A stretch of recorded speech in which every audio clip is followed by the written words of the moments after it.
ainda não me conhece, estou vendo que tem várias pessoas novas conectadas hoje. Eu sou Ricardo Salles, sou coordenador da Medicina Respiratória do Hospital Cardiopulmonar, e hoje a gente vai discutir um tema de grande importância no cenário atual, né, que são os princípios da reabilitação pós-Covid. Um paciente, como todo mundo sabe aqui, é complexo, que tem complicações pulmonares na sua maioria, mas que reúnem complicações cardiovasculares, complicações relacionadas à parte endócrino, renal. Eu vi que a Carol Neves está conectada. Então, é um paciente complexo quando ele alcança os seus estados mais críticos, mas todos os pacientes com Covid, mesmo que seja só o dano psicológico, né, do isolamento, eles merecem uma atenção especial. Então, nesse sentido, a gente vem há algumas semanas desenhando um fluxo de reabilitação pós-Covid que fica dentro do fluxo de reabilitação pulmonar e cardiovascular. Então, eu enfatizei aqui com o Marcel e com a turma para também o pessoal da fisioterapia poder participar, acompanhar aí os danos gerais desses pacientes, para a gente poder conduzir um fluxo. Estou vendo que a Tiane também está conectando. Então, eu vou passar aqui a palavra para o Marcel Albuquerque, que é coordenador da pneumologia e que vai conduzir a discussão com a Ana Tereza Rocha e Daniela Cavalcante, e a Daniela que está aí mais à frente do setor de reabilitação pulmonar na organização desse fluxo. Então, Marcel, obrigado aí pela participação, e você aí fica conduzindo aí a reunião a partir de agora, tá bom? Obrigado. Que é isso, Ricardo. É um grande prazer aqui falar com o pessoal todo sobre esse tema, que agora estamos vivendo o período pós-Covid. Então, o que fazer agora no pós-Covid? Tivemos o café hoje de manhã em relação à reabertura do hospital, e agora a gente avaliar com relação aos pacientes, né? Como é que a gente vai conduzir, quem são aqueles pacientes que têm benefício de ter aquele acompanhamento mais de perto. E, enfim, toda uma programação a longo prazo para esse paciente. Eu pedi para a Ana dar exemplos de pacientes que a gente teve, pacientes críticos que precisaram de intervenção, que precisaram de ventilação mecânica, que tem uma necessidade de um acompanhamento mais intenso pós-Covid. A gente tem diversos exemplos, né, Ana, de pacientes nesse sentido, e alguns bem destacados, com recuperações interessantes, mas que vale a pena realmente a gente discutir e destrinchar. Ana é pneumologista da cardiopulmonar, muita gente aqui já conhece. Ela está na linha de frente desde o início da pandemia, vendo pacientes morando aqui no hospital praticamente, e ajudando bastante na evolução desse pessoal dentro do hospital e após a alta.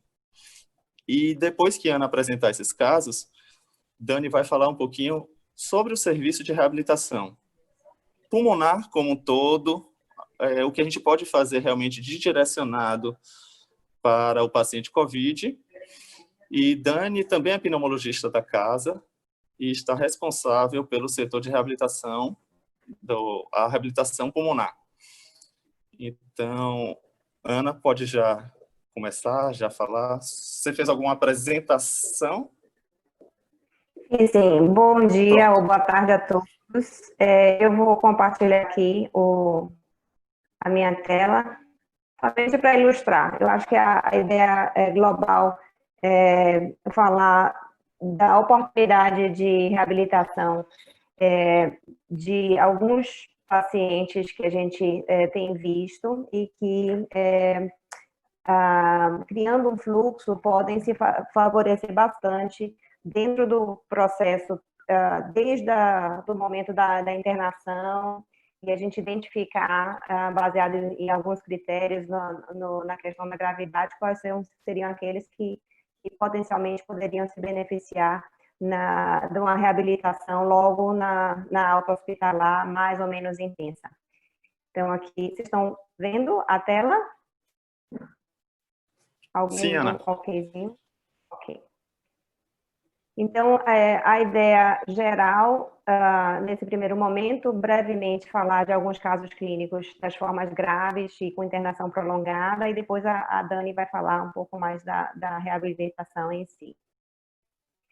Então, vale a pena ressaltar, para alguns que ainda não estão cientes da nossa realidade, nós atingimos nosso pico por volta do dia 16 de junho. Diariamente a gente recebe notificações do número de pacientes internados, aqueles suspeitos, e a gente chegou a ter essa situação aqui de 4 UTIs abertas e 2 unidades de internação não monitorada, completamente cheias, né, no período de junho. E recebíamos também esses boletins diários, muitos de vocês já conhecem, e era profundamente estressante durante um período, né, ver que tinha um número crescente de pacientes. No início da pandemia, muitos suspeitos com atraso na realização dos exames de confirmação, e esse perfil foi mudando a partir do momento que a gente disponibilizava os testes do RT-PCR no próprio cardiopulmonar, e esse fluxo dos pacientes foi muito bem conduzido, mas a gente chegou a números bem altos. Esse daqui já foi no dia 17 de julho, já tinha caído dos 62 para 56 totais, né? E ontem a gente chegou gradualmente num patamar que é muito mais tolerável em relação ao número de pacientes que a gente vê no dia a dia, mas ainda assim a gente identifica alguns que têm um curso mais prolongado e que podem se beneficiar da reabilitação. Eu vou ilustrar primeiro com um caso do GLP de 45 anos, um paciente masculino, não tabagista e obeso. Ele chegou no dia 22 de maio por queixas de febre, mialgia e tosse há 5 dias. Então, tinha um início até precoce da evolução. Ele chegou com hipoxemia severa e tem um relato na emergência ele saturar 38%, sendo imediatamente submetido à intubação orotraqueal com a ajuda da anestesiologia. Vocês podem ver que o peso dele era de 104 quilos, um MC de 33. Ele não tinha outras comorbidades, exceto pela obesidade.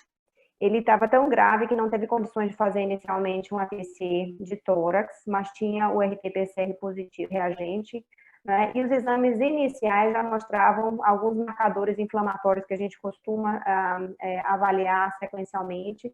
Inicialmente, o D-dímero dele já era maior do que 5 vezes o limite superior da normalidade. O LDH também é elevado, uma PCR extremamente alta. Ele já mostrava algum grau de lesão muscular também, mesmo antes de começar o uso de bloqueadores neuromusculares. A evolução na UTI durou 25 dias, já dando o passo a passo, né? E ele evoluiu muito grave, com doses elevadas de sedativo, a necessidade de bloqueador neuromuscular contínuo. A antibiótico-terapia, como comum, teve que ser escalonada. Ele chegou a usar meropenem e tecoplanina, teve algumas culturas positivas, e fez uso de corticoide, já estava num processo de desmame. Nesse período, a gente ainda não tinha o resultado do estudo Recovery, então a escolha da corticoterapia foi com a prednisona. Ele usou Clexane profilático ajustado pelo peso, então ele usou inicialmente 40 miligramas 2 vezes ao dia, mas no curso da internação o dímero começou a se elevar, e dada a gravidade, ele foi iniciado em anticoagulação plena, não tinha estabilidade para fazer uma angiotomografia, então isso foi bem discutido. Ele evolui com algumas complicações, entre elas um pneumotórax subcutâneo extenso, mas não precisou drenar para tratamento clínico. Precisou de traqueostomia no dia 10/6, precisou de hemodiálise por um bom período, mas eventualmente recuperou a função renal e foi desconectado da ventilação mecânica, também logo no dia da traqueostomia, e manteve o uso de O2 em baixo fluxo. via tráqueo. A seguir, ele foi para a unidade aberta, tinha um aspecto muito apático, estava em uso de sedativos, estava usando metadona, duloxetina, tinha dores musculares muito intensas e chamava muita atenção o quadro de polineuropatia. Ele tinha pouca secreção, mas uma fraqueza global que realmente chamava muito a atenção. Em exames de controle, ele mantinha um dímero elevado, apesar do, inicialmente, aquela dose ajustada pelo peso, e os outros marcadores foram gradualmente normalizando. E aí, nós acionamos a reabilitação através da clínica Florence, né? Ele saiu com a perspectiva, em 28 dias ele passou por tudo isso, e saiu com a perspectiva de uma fisioterapia motora e respiratória intensiva, internado lá, fono, o desmame de algumas das medicações, o desmame do O2, plano de decanulação da traqueostomia, o desmame do corticoide de forma mais gradual, e a ideia é de manter a anticoagulação plena empírica devido a essa gravidade. Então, a opção já foi para o xarope na alta, para ser mantida por 3 meses. No dia da alta, porque a gente não tinha um exame de imagem anterior dele, eu fiz essa tomografia, que só são 2 cortes, mostrando que ele tinha um envolvimento ainda muito grande, um homem grande, não é? Ele aqui é resquício do enfisema subcutâneo, e ele tinha achados, né, de alterações ainda em vidro fluxo, algumas em organização, movimento de feixe peritroncovascular, alguns achados sugestivos de BUP. Aqui são outras áreas do pulmão dele, mas é somente para ilustrar. Então, um ponto importante é que, após 24 dias dessa alta para essa unidade de transição, né, de reabilitação, o médico que dá alta recebe um boletim. Eu fiquei realmente grata com esse cuidado, né, em relação ao segmento desse paciente. E o relato dizia que ele estava clinicamente estável, tendo ganhos funcionais importantes, aceitando medicações, dieta oral, foi decanulado no início de julho, estava deambulando com auxílio, não é? E estamos todos alinhados com esse plano de cuidados. Eu gostaria, deixa eu ver se eu consigo projetar aqui, um vídeo que eu recebi antes de ontem. É realmente emocionante ver alguém que estava praticamente paralisado, traqueostomizado, não é? Conseguir fazer uma corridinha. Então, eu acho que isso aqui foi realmente emblemático, essa passagem, e eu acho que para toda a equipe foi muito gratificante, né? Então, esses foram os casos mais graves, um paciente relativamente jovem, né? E com uma evolução que foi complicada, mas com um desfecho favorável. Rapidamente, para ilustrar com outro caso, também de um paciente jovem, 37 anos, masculino, não tabagista, este também sem qualquer comorbidade, ele veio do interior, já refletindo um pouco dessa segunda parte da nossa experiência aqui, da onda seguindo para o interior, e alguns pacientes sendo referidos de algumas cidades circunvizinhas. Não é? E ele chegou logo depois do São João, 26/6, com suporte de O2, ele veio, não é, já com um quadro respiratório importante. A história começou com febre, digeusia, dor retroocular, mialgia e prostrações há 7 dias. Ele fez por conta própria uso de uma porção de coisas, a azitromicina, ivermectina, zinco, vitamina D, montelukast. Ele tinha uma hiperatividade brônquica, em algum momento alguém achou que deveria usar, e já vinha usando o corticoide também. Ele foi internado diretamente para a UTI, mas estava ainda em regular estado geral, muito taquidispneico, ansioso, saturando 94%, com a máscara não inalante com 8 litros por minuto. Estava taquicárdico, e os exames iniciais mostravam uma elevação da PCR, uma discreta elevação da CPK, mas o dímero dele estava normal, abaixo de 500. E na evolução, ele passou 27 dias no total, aqui está errado, na UTI. Ele evoluiu muito grave, ele precisou da intubação e ventilação mecânica logo 3 dias após a chegada, não tolerou ficar na máscara, começou a ficar muito ansioso, teve um quadro de delírio importante, precisou aumentar a sedação, o uso do bloqueador neuromuscular contínuo, a FO2 demorou para ser reduzida, fez febre, precisou usar antibióticos, fez uso do Tazocin, depois com a Teico, teve o crescimento do Enterobacter, que era muito sensível. Em relação a alguns exames, os marcadores, né, se elevaram inicialmente antes de diminuir, teve lesão muscular também, CPK elevou para mais de 3.000, e no caso deste, ele também chegou em uso de dose profilática, como ele foi direto para a UTI, foi de eleição do pessoal da UTI usar essa dose intermediária, embora ele não fosse obeso, né, 40 miligramas de 12 em 12, é algo que a gente ainda está em estudo ou planejando estudar para saber o benefício disso versus o risco. E, em certo momento, o dímero dele, que foi sequencialmente avaliado, começou a subir, foi para 500, depois 4.000 e maior do que 5.000, que é o nosso limiar aqui, no dia 11/7. Então, nesse momento, ele passou a usar a Clexane pleno, também empiricamente. É um caso de que os pacientes muito graves têm uma dificuldade de mobilização, é a questão da exposição da equipe. Então, pesa no risco-benefício, dado o baixo risco de sangramento que este em particular tinha, foi optada pela anticoagulação plena com o Clexane.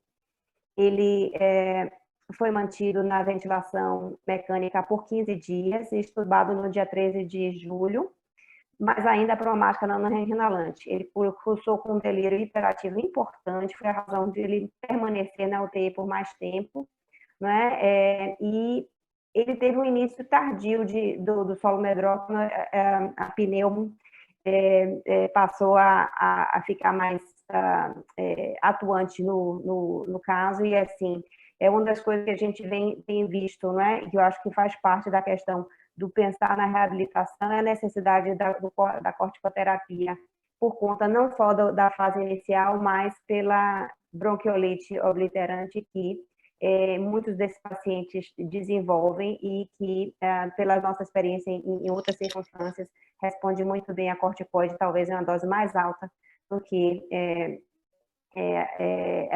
é preconizado ou está sendo veiculado para o COVID, nessa fase secundária do COVID. Então, finalmente, ele recebeu alta para a unidade aberta no dia 22 de julho, mas devido a essa falha de desmame do oxigênio, o dímero vamos dizer, começou a cair depois que ele fez a anticoagulação plena, né, no dia 16. Não, só para ilustrar isso, né, que ele estava com um dímero maior do que 5.000, e assim que foi iniciada o Clexane, ele, junto com a melhora clínica, ele teve uma queda gradual do dímero. Eu realizei uma angio-TC de tórax no dia 23, que mostrou esse padrão BUP com envolvimento de maior de 50% do pulmão, e no laudo e na revisão das imagens não era possível afastar a TEP, segmentar ou subsegmentar. Tinha algum artefato de moção, que é outra coisa que às vezes limita, não é? Então, TEP negativo às vezes não é um laudo que ajuda tanto o médico estar na beira do leito. Então, voltar a ver a qualidade técnica, às vezes, das imagens é algo realmente importante. A anticoagulação, então, foi mantida com o Clexane, e na alta, o plano de trocar pelo Xarelto também para manter pelos 3 meses, que é o preconizado pelas diretrizes, inclusive do STH e do próprio CHEST, uma vez que é diagnosticada uma embolia, mesmo presuntiva, no caso relacionado ao COVID. E o plano era de fazer um desmame lento do corticoide. E aí ele, então, foi também para a mesma clínica com a proposta de fazer uma fisioterapia motora e respiratória intensiva, fazer as sessões de fono, desmamar a sonda nasentérica, desmamar as medicações ansiolíticas que ele estava tomando. Isso aí foi algo que retardou muito a melhora dele. O desmame do O2, ele ainda saiu com O2 também, o desmame do corticoide provavelmente em 4 semanas, e a ideia de manter essa anticoagulação. Eu tenho um filminho aqui dessa TC, porque eu acho que é muito interessante ver o grau de envolvimento pulmonar, né? Talvez num paciente que não tivesse nenhuma outra comorbidade. Mas vocês veem que tem muito vidro fústico de fato, porém muito artefato de movimentação também.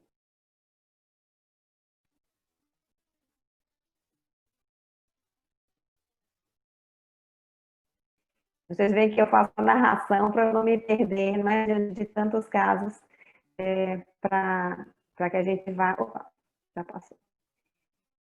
Ficar fora, pronto. E, neste caso, né, esse paciente passou apenas 8 dias na Florence. Na verdade, ele estava muito ansioso para retornar para o domicílio, mas ele teve um benefício grande, saiu andando, né, já sem o O2, e tolerando a fisioterapia bem intensiva. Então, isso é muito gratificante, e ele passa para a gente uma foto, né, referindo agradecimento eterno, né, e junto já dos filhinhos. Então, isso é realmente algo que eu acho que convence a todos a continuar acreditando e tratando esses pacientes individualmente, não é, da melhor forma possível. Vou parar o compartilhamento e passar para a Dani. Até antes, Dani, deixa eu, na verdade, só fazer alguns comentários. Excelente, Ana. É emocionante, né, ver a evolução desses pacientes. A gente vê o quanto realmente evoluem, o quanto eles têm benefício, o quanto a doença mexe com a pessoa, né, de todos os pontos possíveis e impossíveis para a gente poder avaliar isso. E não é fácil, né? E não é fácil conviver. A gente que está tratando dos pacientes, quanto mais o paciente que é o próprio doente, que está vivenciando todos os fatos da doença.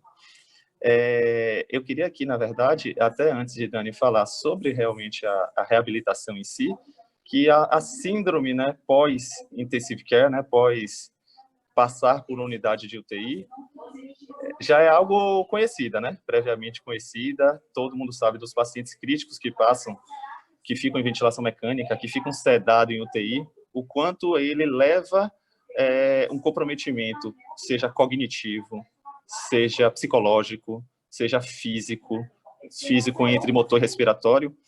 E na situação de COVID, essa questão, principalmente psicológica, ela mantém fora do ambiente, né? Depois que você passa daquilo ali tudo, você ainda está rodeado de COVID, as informações não param de chegar, na televisão, um familiar, o quanto a gente está com risco de transmitir para outras pessoas. Então, o estresse que isso leva, né? A gente fala aqui tanto da reabilitação respiratória, motora, física, como um todo, mas a importância do impacto de uma reabilitação psicológica e cognitiva, né? Um impacto nesse sentido.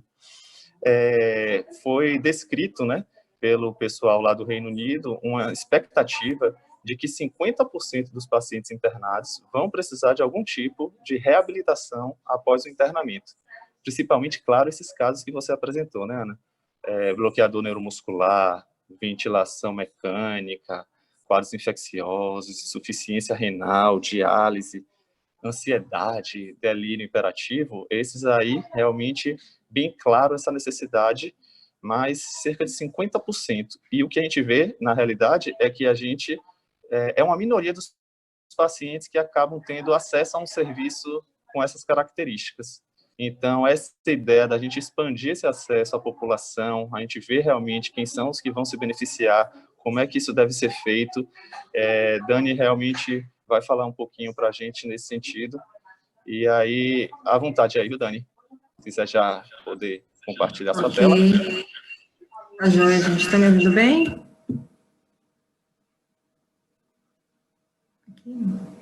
Estão me ouvindo? Sim, estamos te ouvindo. Deixa eu tentar aqui compartilhar a tela. Pronto. Ok. Então, gente, hoje eu estou aqui para falar um pouquinho com vocês sobre princípios aí da reabilitação pós-Covid, né?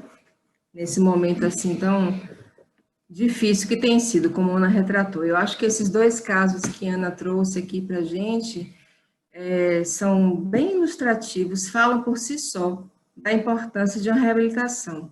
Talvez, se ela tivesse trazido outros casos, né, a gente não fosse enxergar, mas esses casos são bem ilustrativos, não precisa nem a gente tentar convencer que esses pacientes precisam de uma reabilitação após. A gente sabe que a COVID-19 é uma doença multissistêmica, né, não é o cometimento apenas pulmonar. Então, se ela é uma doença multissistêmica, a gente precisa de uma equipe multidisciplinar para tratar desse paciente, né? Então, baseado nos artigos que a gente já viu dos pacientes que sofreram já há alguns anos da síndrome respiratória aguda grave, da síndrome respiratória do Oriente Médio, esses pacientes ficaram com sequelas que duraram até cerca de 1 ano. Segundo alguns estudos mostram, após a alta, após a recuperação, eles ficaram com sequelas que duraram cerca de 1 ano. Isso que o Marcel falou, está no consenso também lá do Reino Unido, falando exatamente isso, né, que mais ou menos 50% dos pacientes que se internarem vão precisar de um suporte após a alta, para poder dar seguimento ao tratamento, né. A gente vê, na verdade, que esses pacientes, eles sofrem uma disfunção muscular muito importante, os pacientes que precisam se internar no hospital, né, e que, na grande maioria, esses pacientes que vão para a UTI, eles fazem, os que não vão para a UTI também, mas isso é mais evidente, mais gritante nos pacientes que vão para a UTI. Eles apresentam uma disfunção muscular periférica, uma disfunção muscular respiratória que chama atenção, seja pela perda de massa magra, pela própria hipoxemia, ou, desculpa, pela própria sepse, né, que consome essa massa magra do paciente, seja pela hipoxemia, que esses pacientes sofrem durante vários dias lá, a ventilação prolongada também, né, que faz com que eles entrem em desuso dos músculos do diafragma, e isso aí entra em falência, em disfunção, pela própria, como falei, atrofia muscular, desuso, paciente restrito ao leito, acamado durante muito tempo. Uso de sedação, a gente tem precisado usar muito, né, na UTI, na nossa unidade intermediária, não, mas na UTI tem se usado muito bloqueador neuromuscular, todo mundo sabe disso, para sedar esses pacientes, por causa da dificuldade que eles têm, né, se manter no respirador, e o uso durante muitos dias, o bloqueador neuromuscular durante muitos dias vai levar à disfunção muscular, e isso com certeza vai trazer repercussão na alta desse paciente, né. Então, que a gente tem visto é que esses pacientes, eles se recuperam da fase aguda, saem, mas na hora da alta tem vários problemas que precisam ser resolvidos e que não serão resolvidos simplesmente com a consulta em consultório, né?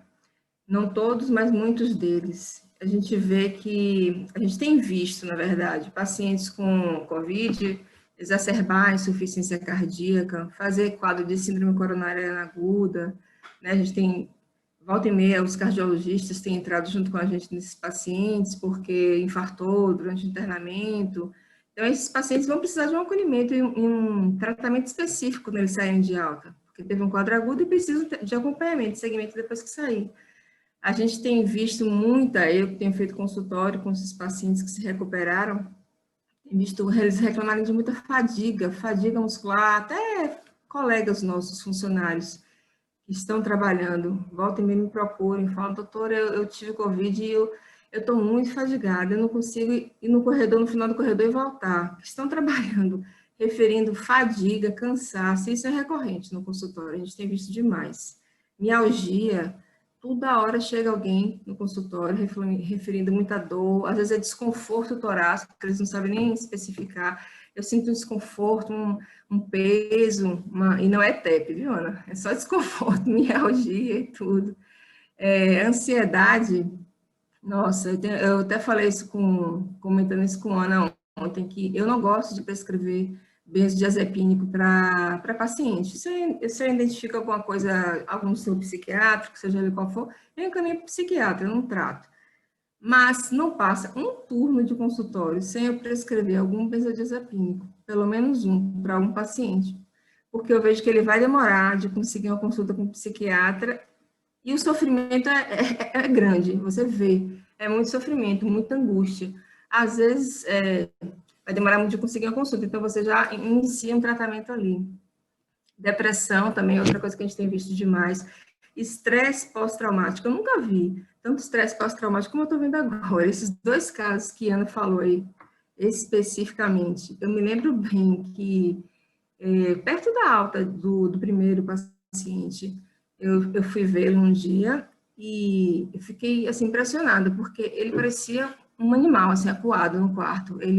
Eu fiz algumas perguntas, ele me respondeu monossilabicamente sim, não. Ele não me olhava no olho, ele desviava o olhar, parecia que acuado, assim, na cama, não falava, não conversava. Eu fiquei insistindo para entender como é que ele estava, e ele mal respondia, mal olhava para mim no olho e tal. E ele não era uma pessoa que não tinha nenhum distúrbio cognitivo prévio, né? Então, assim, o outro paciente que me apresentou também, por coincidência, eu me lembro que perto da alta dele, acho que foi no dia da alta que eu fui vê-lo, ele foi conversar alguma coisa, falar da experiência, muito grata e tudo, como ele mostrou aí, e ele chorava e falava o tempo todo. Uma fala, assim, sei lá, que durou 20 minutos, era chorando e falando, o tempo todo. Então, é visível que há uma perda aí emocional, mental, nesses pacientes. Deixa eu compartilhar aqui rapidinho. Distúrbio ventilatório restritivo, a gente não tem visto ainda, mas daqui a pouco a gente vai ver, porque já liberou as espirometrias, né? Então, daqui a pouco a gente vai ter um pedido um bocado de espirometria, mas ainda não tem chegado ainda as espirometrias. Então, daqui a pouco acho que a gente vai começar a ver um bocado de distúrbio ventilatório restritivo também, perda de massa magra, já falei, déficit cognitivo. A gente pensa que, é uma bobagem. Não é uma bobagem. Eu me lembro de uma paciente que esteve internada conosco, eu não sei, ela tinha, acho que, não sei se era epilepsia, não me lembro exatamente qual era o problema neurológico que ela tinha, era uma coisa discreta que era controlada. Ela internou lá por Covid, ela ficou na UTI, eu me lembro, ela ficou na UTI vários dias, sem sedação nenhuma, e não acordava. Não acordava, foi funcionado, fez líquido, usou antibiótico como se fosse meningite, a neuro acompanhou junto, e tudo, ficou muito tempo na UTI até acordar. Acordou, foi para o quarto e tal. E aí eu até fiquei admirada, porque quando cheguei no quarto, ela estava conversando e tudo e tal. Achei que ela tivesse algum problema, assim, mental. E recentemente eu encontrei ela no consultório. Mas era também evidente, o bradipsiquismo dela, que ela não estava no normal. E era uma pessoa previamente rígida, né? Conversava, orientava, lenta. Eu perguntava as coisas, ela respondia com lentidão, com aquele olhar parado e tal. Tudo isso sequela dessa infecção, desse Covid, né? Então, a gente tem visto várias alterações, não são poucas, várias alterações no momento da alta. Esse paciente sai de alta com tudo isso aí que eu falei. Alguns de maneira mais intensa, aqueles que ficam mais tempo no hospital, aqueles que vão para a UTI, aqueles que precisam de corticoide em altas doses durante muito tempo, a gente vai ver mais problemas, eu esqueci de falar aí, mas glicemia, meu Deus, a endócrino é que sabe, né? Porque todos os pacientes, não, todos não vou dizer todos, mas muitos pacientes fazendo alteração de glicemia. E muitos pacientes que nem diabéticos são. Aliás, alguns são diabéticos, compensa, mas às vezes não é nem diabético, pré-diabético e tal, e faz alteração de glicemia. E sai de alta, sim, com glicemias elevadas, com uso de insulina e tudo. Então, é um paciente que requer cuidado. Você dá alta, ele se recuperou, ele não está mais naquela fase aguda, mas ele não está jogando bola, ele não está tranquilo, ele não pode ir para a casa dele e pronto, volta daqui a 3 meses para a gente ver como é que está. É um paciente que precisa. E aí é que entra a importância, né, da reabilitação cardiopulmonar, né?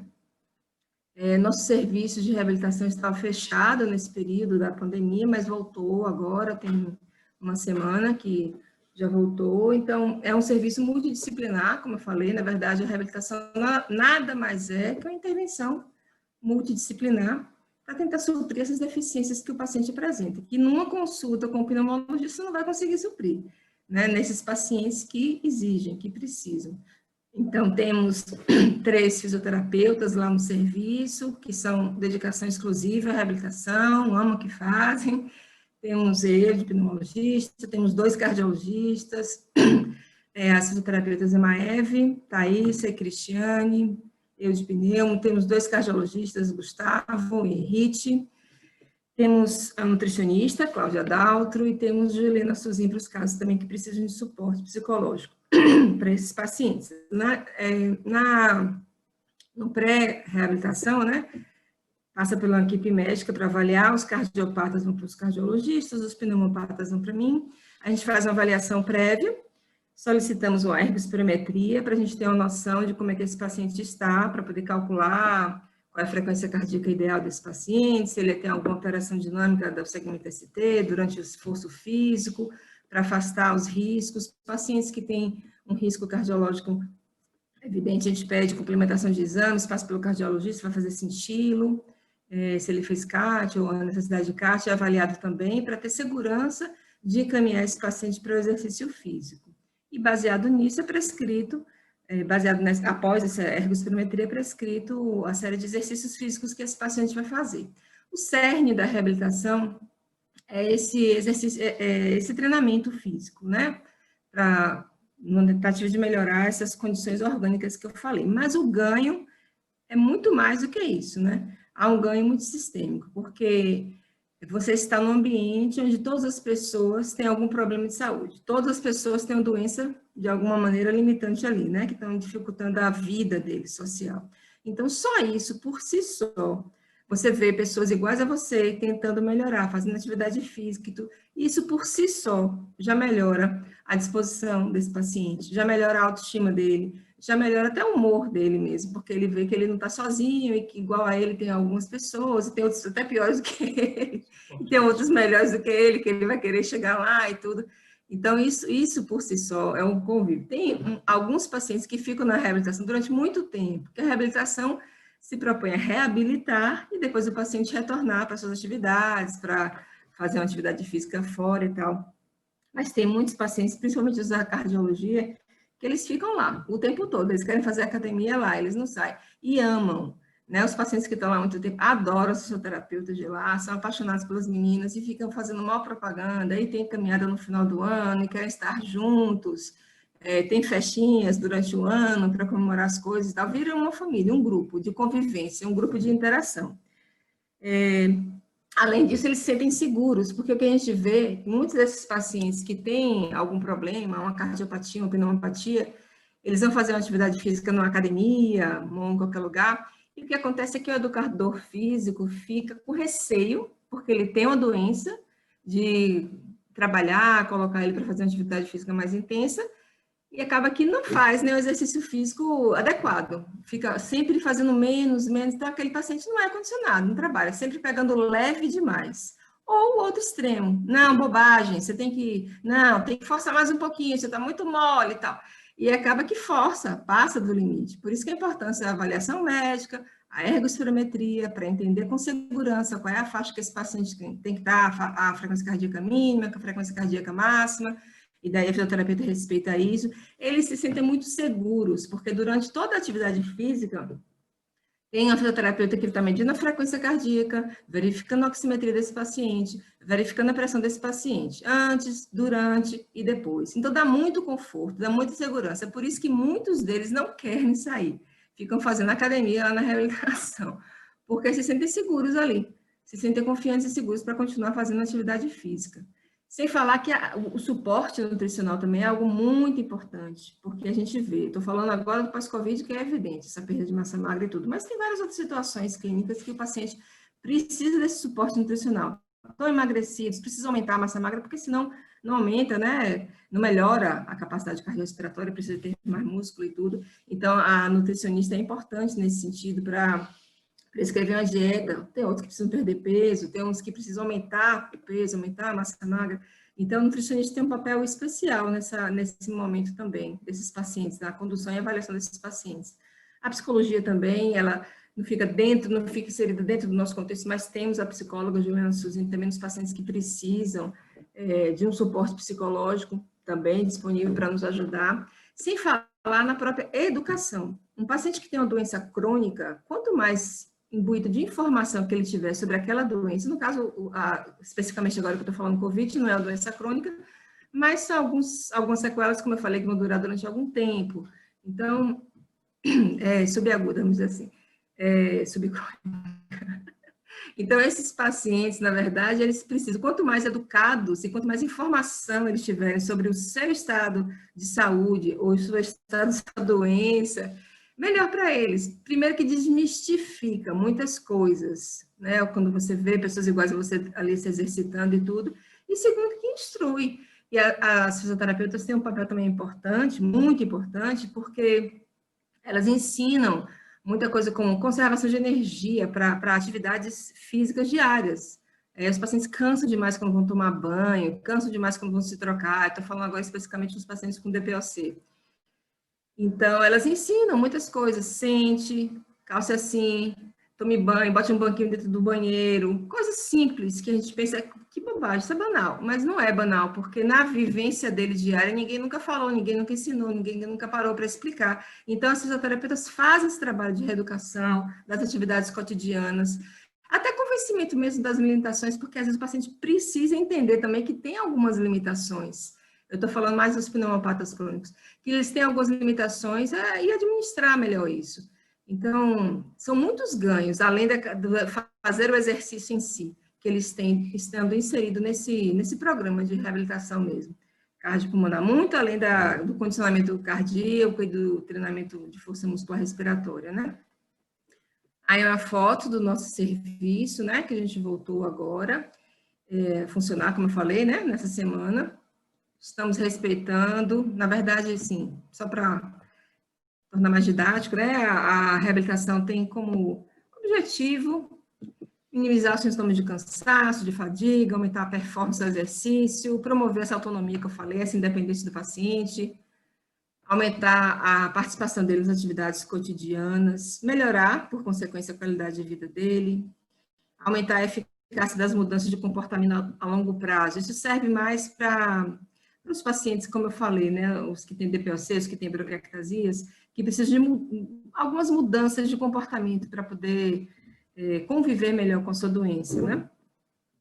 E só para não deixar passar, na verdade eu estou falando agora de reabilitação pós-Covid, porque é a emergência, né, é o assunto do momento, e são os pacientes que a gente está vendo mais agora no hospital, né, mas eu creio que, como a Ana já falou, essa fase pior já passou, estamos melhorando, outras coisas vão voltar mais comuns a aparecer no hospital, e existe a indicação formal, sim, claro, da reabilitação pós-Covid, mas não é só para os pacientes, né, que tiveram Covid. A reabilitação se presta a pacientes com doença pulmonar crônica, doença pulmonar intersticial, doença pulmonar crônica, obstrutiva. A reabilitação já consta no consenso de DPOC, acho que desde 2003, como tratamento padrão da DPOC. Mas ela também serve para as doenças pulmonares intersticiais. Tínhamos antes da pandemia, agora eles ainda não voltaram, mas tínhamos alguns pacientes, Sérgio Gessler, Fernanda Aguiar, que tem doença pulmonar intersticial, que vão para lá por conta de dispneia, de fadiga, já, evidentemente, com tratamento otimizado e tudo, mas para oferecer um plus nesse tratamento. Pacientes com bronquiectasias, tínhamos alguns pacientes também, de doutora Helena Matos, que tem muitas bronquiectasias, e isso interfere muito na qualidade de vida desses pacientes, né? Muito acúmulo de secreção, então eles aprendem a fazer toalete bronca, eles aumentam força, né? PI, PE máximo, e tudo isso melhora a qualidade de vida dele. Então, a gente tinha pacientes que gostavam muito de bronquiectasias, que faziam acompanhamento com a gente. Pré-operatório de ressecção pulmonar, para preparar melhor os pacientes para a cirurgia, a própria asma, alguns pacientes que já estão com a asma otimizada, tratamento otimizado, e mesmo assim tem muito desconforto respiratório, esses pacientes também se beneficiam da reabilitação. Tem vários artigos aqui, eu não quis ser tão extensa hoje aqui, falando sobre cada uma dessas situações, a indicação da reabilitação para cada uma dessas situações. Fibrose cística, a gente tinha um paciente também até que saiu, um paciente jovem de fibrose cística, acho que era até de Almera esse paciente, não me lembro, que fez reabilitação conosco também, adorou, mas depois acabou que ele não conseguiu manter e tudo saiu, mas que se beneficiou bastante enquanto do período, até diminui a quantidade de exacerbações da doença de base, diminui as reinternações hospitalares, porque esse paciente tem mais conhecimento, tem mais instrução sobre a sua doença, faz uma toalete bronca melhor, tem mais força, a gente sabe que a atividade física melhora a imunidade. Então, vários ganhos com a reabilitação, né? Aí a gente voltou respeitando toda a regulamentação exigida lá, né? Estamos com turmas reduzidas, com sessões intercaladas, com sessões à distância, as meninas já estão organizando começar algumas sessões pelo Zoom também, para os pacientes. Eles têm que fazer aquele passaporte todo dia eletrônico, né, que a gente faz antes de entrar, para mostrar que não tem sintomas, tem um tapete higienizante antes de entrar, álcool gel, limpeza com o tempo todo, com ozônio e tudo. Todos os pacientes estão usando máscara, os profissionais também estão usando máscara e óculos, tá? Tem, acho que só pode atender 4 pacientes por sessão, para não congestionar, né? Os aparelhos não são compartilhados antes de serem higienizados e tudo mais, com todo o requisito, toda a segurança, para que não haja contaminação, né, de nenhum paciente.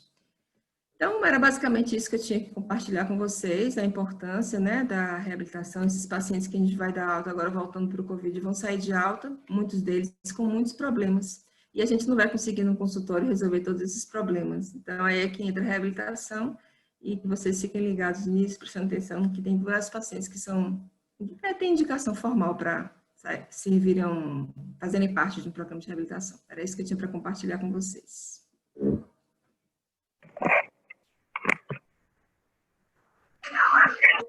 Ótimo, Dani, perfeito. Eu tive só uma ligação que entrou aqui e acabou interrompendo. Mas muito bacana mostrar todo o trabalho que vocês estão fazendo, todo o cuidado que tem, né? A nossa prioridade de segurança do paciente, ter um ambiente adequado num período de pandemia, tudo isso, como isso realmente é prioridade. A gente ter a disponibilidade de um serviço que é de extrema importância e ter um serviço com segurança. Estou vendo que Rit até já ligou a câmera aí, vou pedir também para ele poder falar um pouco sobre a questão, né, do ambiente, da parte cardiológica, né, em relação à reabilitação, já que a gente vê que a reabilitação pós-Covid, como eu já falei, né, tem vários parâmetros, e da parte física, tem vários órgãos acometidos, não somente o pulmão, como o Dani colocou muito bem, mas a reabilitação da parte cardíaca é de extrema importância. E qual seria esse impacto e como a gente poderia ter um direcionamento nesse sentido? Pode falar, Rit. Seu microfone está desligado, Rit.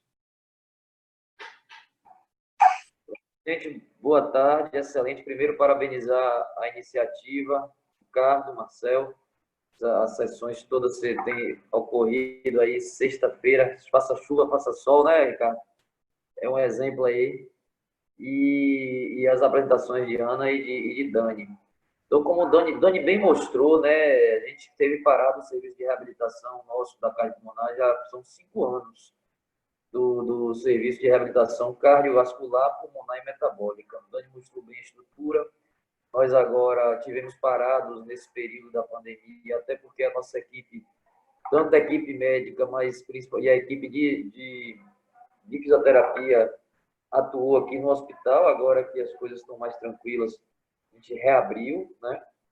Interessante ver que os pacientes que estão voltando, aqueles que são pacientes nossos antigos, que já estavam no serviço, estão voltando agora, alguns já tiveram Covid, né? E aí a gente tem um cuidado de reavaliá-los, né, nesse sentido, não só a parte cardiovascular, mas alguns a gente tem que checar a parte pulmonar também, como foi, se for um Covid mais leve, que não precisou internar, se for um Covid de moderado já mais grave, onde ele precisou ter um tempo de internação, aí com certeza a reavaliação dele precisa ser ainda mais aprofundada, né? Agora, com o retorno dos serviços de função pulmonar e o próprio teste cardiopulmonar e espirometria, a gente já está reabrimos também junto com a reabilitação, então a gente pode lançar mão dessas ferramentas. Alguns a gente precisa repetir ecocardiograma, né? Tem aí em torno de 16, 20% dos pacientes na literatura tem algum envolvimento cardiovascular e às vezes isso pode não ter sido, numa internação, pode não ter sido foco, e a gente precisa estar vendo isso depois.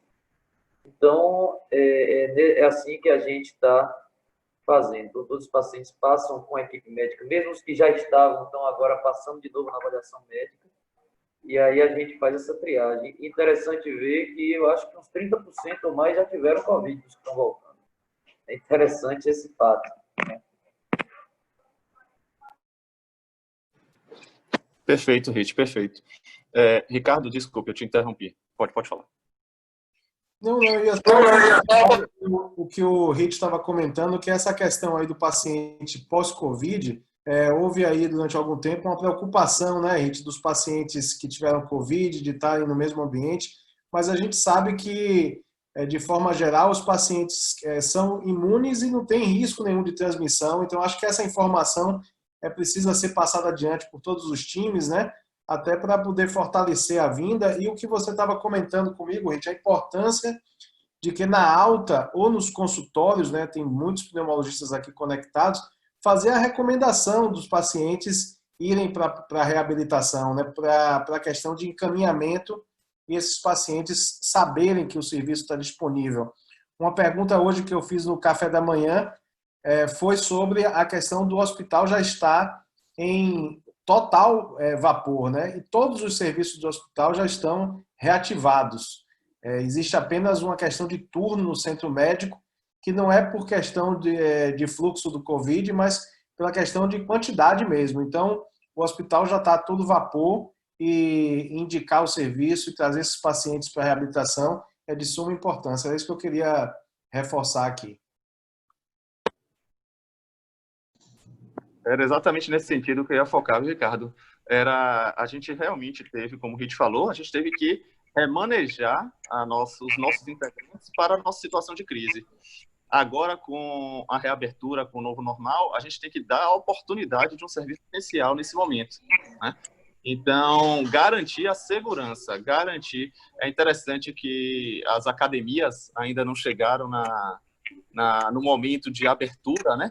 Mas a reabilitação não é uma academia. A reabilitação é um serviço de saúde com todos os cuidados.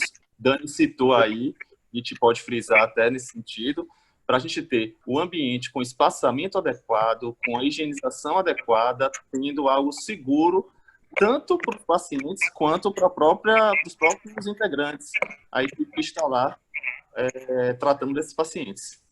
Diga, Rich. Não, eu digo, Dani, eu falar, é triste ver, né, que a gente percebe a importância, às vezes, da reabilitação nesse período, que são os danos colaterais de uma pandemia. A gente teve alguns pacientes que fomos rever, o paciente que avaliamos no início do ano, por exemplo, a paciente cardiopata, eu falando dos cardiopatas, insuficiência cardíaca grave, que não teve a oportunidade de iniciar o programa, e aí, quando a gente vai ligar, vê que a paciente acabou indo a óbito por uma causa cardíaca e não por causa outra. Com certeza, uma paciente como essa poderia ter mudado o curso da doença dela. Teve uma paciente, inclusive, da reab pulmonar, não é, Dani? Que tinha uma fibrose, que estava indo bem, teve que parar e acabou internando com complicações do quadro pulmonar dela. Então, isso são os danos, às vezes, colaterais. Até por isso que, assim que houve essa janela de oportunidade, de uma maior tranquilidade de poder reabrir o serviço, lógico que com as medidas, e agora podendo, inclusive, para esse público que teve internado, que teve alguma limitação, eles podem se beneficiar com certeza. A gente tem visto isso, algumas publicações nesse sentido, tem até um consenso recente da Sociedade Britânica e Americana sobre reabilitação pós-Covid. Os preceitos são os mesmos, né, como o Dani mostrou, da reabilitação cardiovascular e pulmonar como um todo.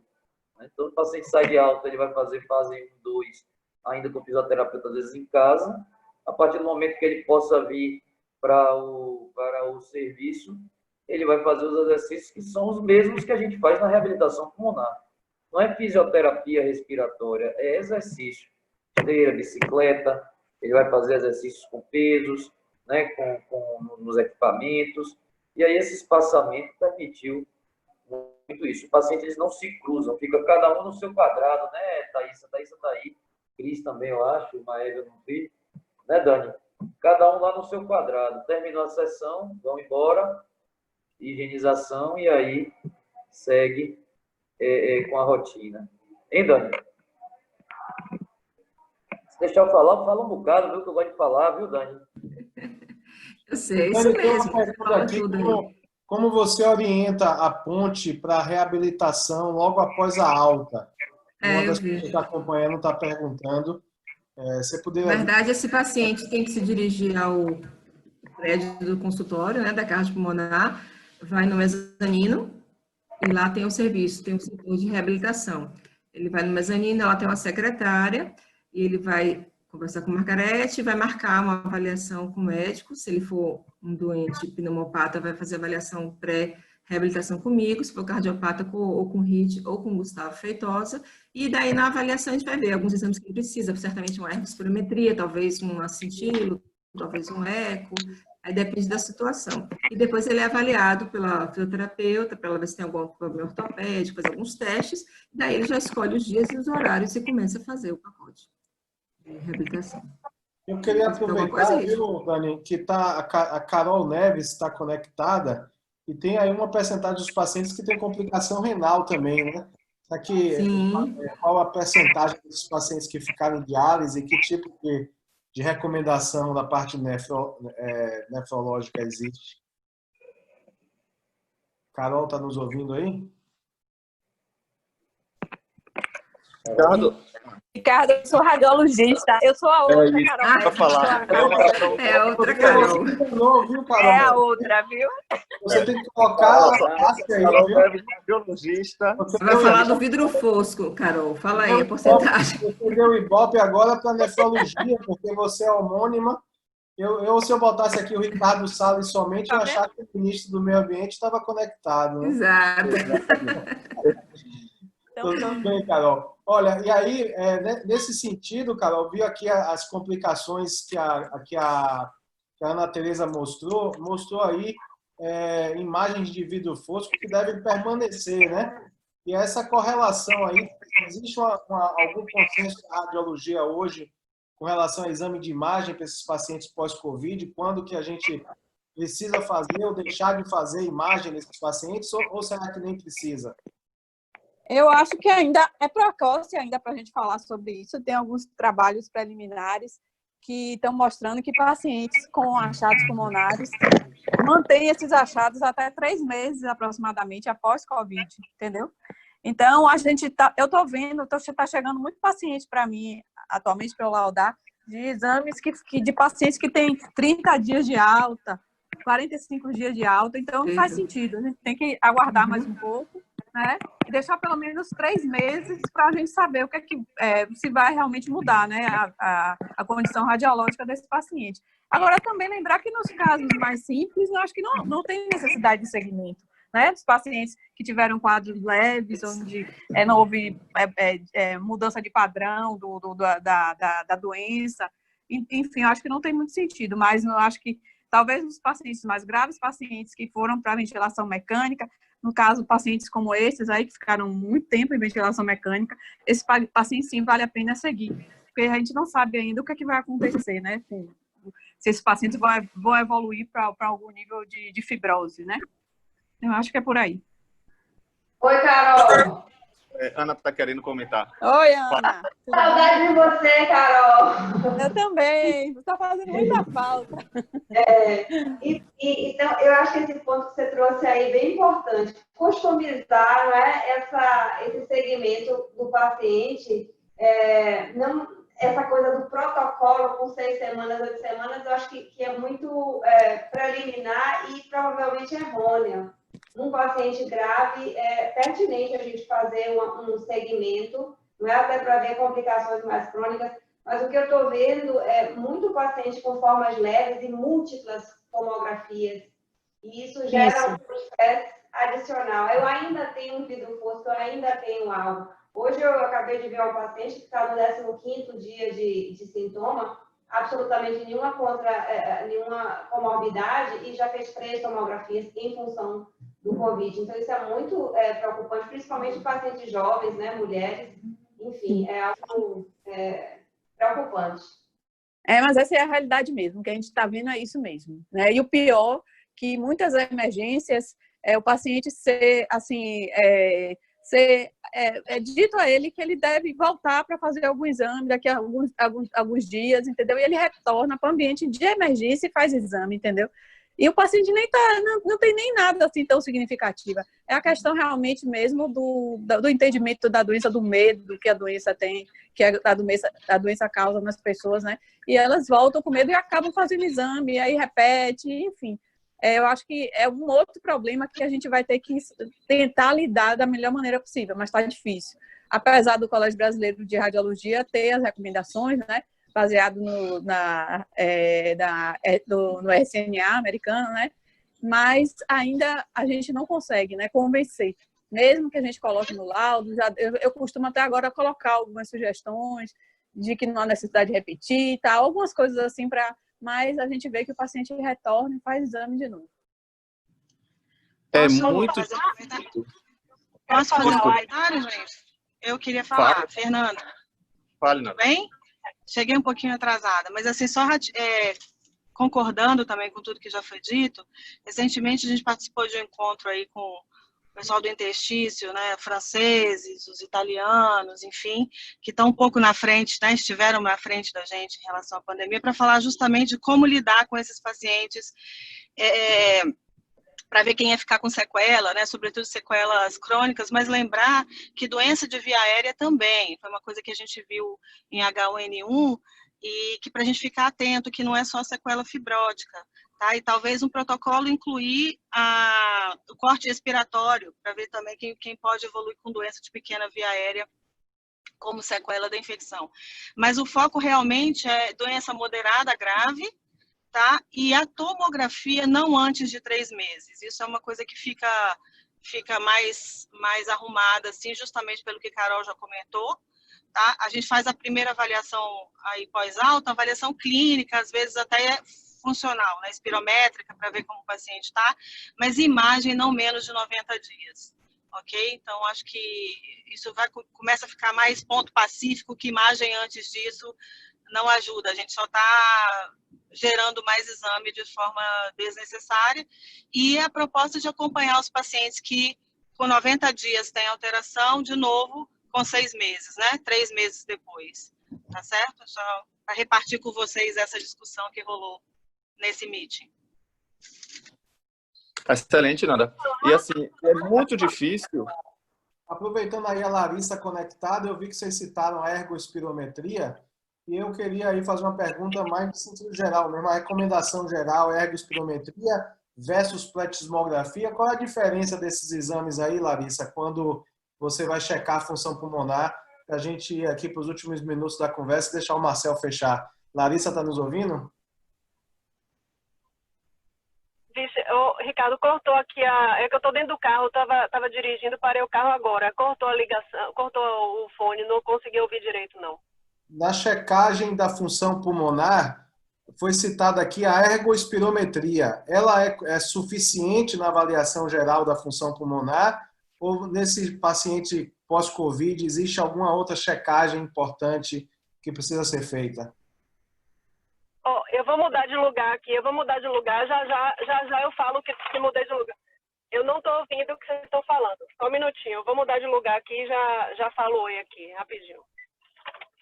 Enquanto ela está mudando, eu vi que Tiane conectou. Tiane, o time da fisioterapia, nós temos agora uns 2 minutos para finalizar. Se vocês quiserem fazer algum comentário, pergunta aí para o time da pneumologia, fica à vontade, tá?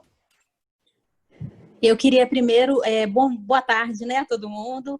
Parabenizar pela aula excelente e importante, muito feliz, né? A gente vê o desfecho aí maravilhoso desses 2 pacientes, o quanto a gente teve essa recuperação. Eu acho que isso é o que a gente busca o tempo todo, estando dentro do hospital, né? Cada um desenvolvendo aí o seu trabalho. E o quanto a equipe multi é fundamental, né? A gente conversar, tá realmente alinhado a pneumologia com a fisioterapia, e com a equipe da UTI, cardiologia e tudo mais, né? E eu tenho certeza que o desfecho desses pacientes teve relação também com o cuidado que foi gerado dentro da UTI. Eu acho que fica mais uma vez essa confirmação o quanto é importante a gente ter esse cuidado, né? com a estratégia protetora, para a gente ter aí menos fibrose, com a mobilização precoce, né? O quanto isso vai fazer com que o paciente tenha, muitas vezes, já saia numa condição próxima de ir para o centro de reabilitação, né? Quantos a gente já devolve caminhando, a gente já devolve movimentando bem, sentando, subindo escada, e que vai conseguir ir para a reab para realmente melhorar essa condição cardiorrespiratória e essa reserva dele, que é uma queixa frequente, isso que a Dani falou, a fadiga, né? Eu acho que é importante a gente ver esse trabalho intra-hospitalar alinhado também, o quanto isso lá na frente vai fazer total diferença para esses pacientes, né? Aí eu queria parabenizar toda a equipe de forma geral, tá bom? Excelente. Oi, reconectei, viu? Faz um comentário geral aí da função pulmonar para a gente encerrar com o Marcel, Larissa. Então, a função pulmonar, ela está sendo orientada a ser feita aí, né, com 30 dias de doença, mas eu levo algumas considerações, inclusive, por coincidência, as técnicas da Spiro ontem me comentaram, assim, doutora, os pacientes pós-Covid, eles não estão conseguindo entender direito a manobra da Plexmo, ratificando até o que Dani falou, né, dessa perda, né, de percepção, né, dessa discreta confusão mental que o paciente pode evoluir, né, depois dos episódios de Covid. Então, para a gente ficar atento, ai, vim correndo aqui, deixa eu sentar aqui. Então, assim, de um modo geral, a gente voltou aos exames agora no dia 15 de julho, então a gente ainda tem poucos exames relativamente sendo feitos, mas o que eu tenho observado é realmente uma presença de restrição em grande parte dos pacientes, e muitos, um até me chamou a atenção, né? Uma paciente minha, ela teve um quadro leve, né, de Covid, com 25% do pulmão comprometido, e eu pedi uma espirometria uns 60 dias depois, né, eu não estou convencida ainda realmente de que 30 dias de exame vai me dar um dado realmente relevante para eu acompanhar esse paciente, assim como 30 dias de tomografia, né? Mas eu entendo que são coisas que a gente tem que amadurecer, evoluir, é uma doença nova e às vezes a gente peca por excesso de cuidado do que por excesso por falta, né? Então, essa paciente, ela tinha um vidro fosco discreto, né? E já tinha a espirometria, né? Com os valores, a CVF normal, mas mostrando o aumento dos fluxos respiratórios, né? Uns fluxos supranormais, uma restrição que a gente acaba considerando, né? Aumento dos fluxos supranormais, provavelmente indicando aí aumento da restrição elástica e alguma área de fibrose que ela pode ter. Eu estou ansiosa para vê-la novamente, ela ainda não voltou no consultório, né? Então, em uma difusão normal. Então, talvez esses pacientes tenham realmente algum grau de fibrose, mas esse específico não teve um comprometimento da difusão, né? Então, é muita coisa que a gente tem pela frente, né? É uma doença que requer um acompanhamento global, multidisciplinar, e eu foco aqui, eu não faço atendimento de paciente hospitalar, mas os meus pacientes ambulatoriais também chegam super estressados, né? Super ansiosos, muitas vezes, inclusive, mais ansiosos do que o paciente que às vezes que não teve nada ainda, né? Então, mesmo depois da Covid, ele chega ainda num grau de estresse bem importante, né, com medo de contrair a doença, e eu ratifico, Ricardo, o que você falou, cabe a nós, é nossa obrigação como médico, né, se basear exatamente com o que a ciência fala. Eu falo para o paciente, olha, uma vez com Covid, você está curado da Covid, você não transmite novamente através do seu aerosol, da sua gotícula, e nem pega a Covid novamente. Né? E o paciente fica assim, ai doutora, que bom ter ouvido isso de você, que maravilha, eu vou voltar para casa hoje mais feliz. Ontem eu atendi um paciente que ele estava em quarentena, coitado, 45 dias depois da doença, porque nem a esposa nem a esposa, filho, nada, estava no quarto isolado, só deixava ele sair da quarentena depois da consulta com o pneumo, entende? Então, a gente precisa disseminar realmente essa informação, né? Porque isso daí gera mais estresse, mais angústia, mais ansiedade para o paciente. E é isso aí, né? Muito bom, Lari. Só frisando, né, que todas as apresentações aqui estão ficando gravadas no EAD, por isso também que eu estou colocando fazendo questão de citar essas mensagens gerais, porque a população pode também acessar a informação e ter esse caráter detalhado que você passou aí, que é a segurança de voltar ao hospital, de realizar os exames. E, Dani, esse fluxo da reabilitação e que também compreende aí o check-up pós-Covid, a gente vê a importância de colocar, né, de uma maneira clara para os médicos em geral, do corpo clínico como um todo, quais são os exames indicados, né? Marcel, vou passar a palavra para você aí para poder fechar devido ao adiantado da hora, tá? Não, tranquilo. Na verdade, eu acho que ficou muito claro a dificuldade de fazer algum tipo de protocolo para uma doença com espectro tão amplo de apresentação, tanto pré quanto pós, né? Então, apesar de ter tentativas de fazer protocolo, acho que individualizar o acompanhamento é essencial. A gente poder caracterizar, né? Eu e Ana, a gente sempre fala assim, ouve falar de protocolos. Então, a gente saber realmente individualizar, fazer o correto no paciente correto, né? E a gente ter disponível, né? Então, assim, eu gostaria de agradecer a todos que puderam participar, que puderam ver as brilhantes apresentações de Ana e Dani, para a gente aprender aqui um pouquinho mais, e qualquer coisa, estamos à disposição. Boa tarde aí.